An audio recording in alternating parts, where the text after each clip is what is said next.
Assalamualaikum warahmatullahi wabarakatuh. Perkenalkan, nama saya Isna Sofia Nafis. Saya dari kelas Manajemen Pendidikan Islam B angkatan 24. Di sini saya akan mempresentasikan tentang meneladani kepemimpinan Rasulullah SAW dan implementasinya dalam kepemimpinan pendidikan. Rasulullah SAW adalah sosok pemimpin sejati yang berhasil membangun peradaban Islam dengan nilai moral dan spiritual yang tinggi. Kepemimpinan beliau tidak hanya relevan pada konteks keagamaan, tetapi juga dapat diterapkan dalam dunia pendidikan yang modern. Tujuan pembahasan ini adalah memahami dan meneladani prinsip kepemimpinan Nabi dalam konteks kepemimpinan pendidikan masa kini. Makna kepemimpinan Rasulullah SAW ada 4 poin. Yang pertama, kepemimpinan Rasulullah bersumber dari wahyu, akhlak, dan keteladanan. Yang kedua, beliau memimpin dengan hati, ilmu, dan akhlak, bukan dengan kekuasaan. Yang ketiga, prinsip utama beliau sebaik-baik pemimpin adalah yang menjadi pelayan bagi umatnya. Yang keempat, yaitu relevan dengan kepemimpinan pendidikan yang mengedepankan nilai moral, empati, dan tanggung jawab. 4 sifat kepemimpinan Rasulullah atau pondasi dasar. Yang pertama adalah sidik, jujur dalam perkataan, keputusan, dan tindakan. Yang kedua, dalam pendidikan membangun budaya kejujuran akademik dan transparansi kebijakan. Poin yang kedua yaitu amanah, dapat dipercaya, melaksanakan tugas dengan tanggung jawab penuh.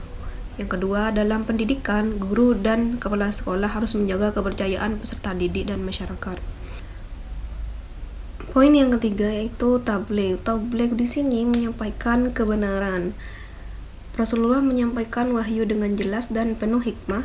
Dalam pendidikan, menyampaikan ilmu dengan niat tulus untuk kebaikan dan pencerahan. Poin yang keempat yaitu fatonah, yang artinya cerdas dan bijaksana, memiliki kecerdasan intelektual dan emosional yang tinggi.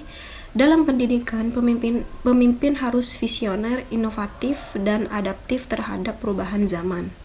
Pembahasan selanjutnya yaitu implementasi 4 sifat dalam kepemimpinan pendidikan. Yang pertama ada sidik, menciptakan sistem administrasi pendidikan yang jujur dan transparan.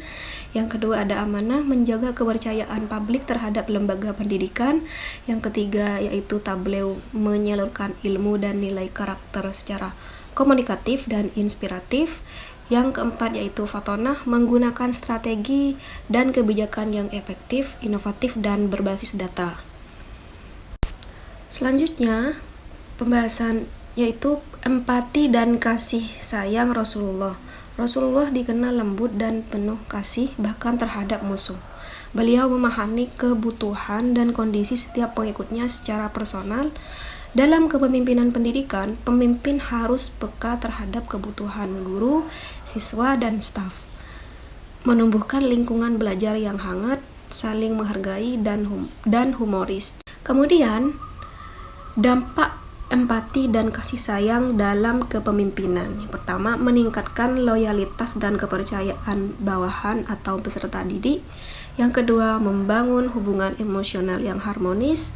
Yang ketiga, mengurangi konflik internal melalui pendekatan dialogis. Yang keempat, menguatkan rasa saling memiliki terhadap lembaga pendidikan. Pokok pembahasan selanjutnya yaitu kemandirian dan ketegasan Rasulullah. Rasulullah SAW dikenal tegas dalam prinsip dan mandiri dalam tindakan, tidak mudah dipengaruhi oleh tekanan atau kepentingan duniawi. Dalam konteks modern, pemimpin pendidikan harus berani mengambil keputusan sulit, berlandaskan kebenaran dan nilai moral. Mandiri dalam berpikir, tidak mudah terprovokasi oleh tren atau opini publik. Contohnya, kepala sekolah yang tetap menegakkan disiplin meski menghadapi tekanan dari berbagai pihak. Kemudian, implementasi kemandirian dan ketegasan dalam pendidikan. Yang pertama, tegas dalam menegakkan aturan sekolah dan etika akademik. Yang kedua, mandiri dalam menyusun visi misi dan program pengembangan lembaga. Yang ketiga, tidak mudah menyerah dalam menghadapi masalah keuangan SDM atau kebijakan pemerintah. Dan yang terakhir yaitu mengutamakan solusi kreatif dan berlandaskan nilai Islam. Kepemimpinan melalui teladan. Rasulullah memimpin dengan memberi contoh nyata, bukan sekedar perintah. Melalui sabdanya, aku diutus untuk menyempurnakan akhlak yang mulia.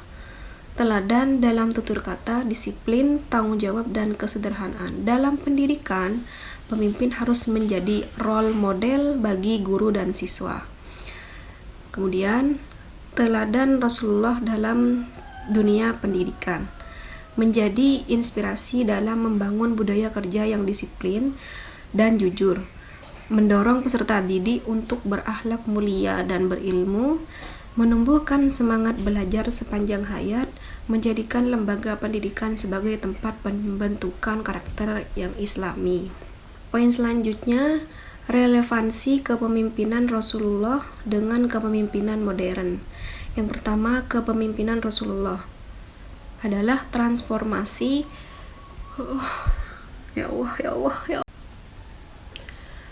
Relevansi kepemimpinan Rasulullah dengan kepemimpinan modern.